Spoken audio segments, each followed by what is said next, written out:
para busisiin muna ng Senado ang impact ng Pax Silica Initiative. Yun na nga sa ating ekonomiya, sa ating kabuhayan, sa ating kalikasan.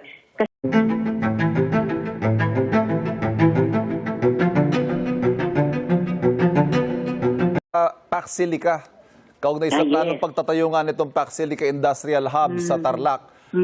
Ang pangako ho nito, ayon sa palasyo ng Malacanang, quality jobs, of course, industrial competitiveness on one hand, but on the other hand, nandyan din po yung pangamba, agam-agam ng ating mga kababayan.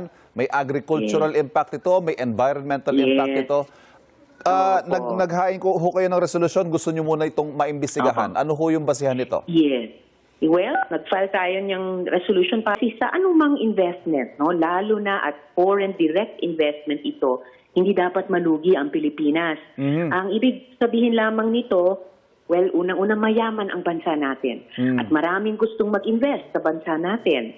Mabuti yun. Pero hindi naman pwedeng dehado tayo.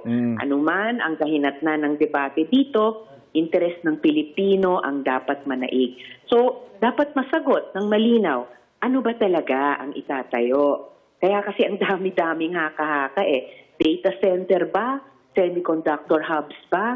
Kung dapat malinaw ang full jurisdiction ng Pilipinas. O pagkatapos, ano ba ang pakinabang sa taong bayan talaga?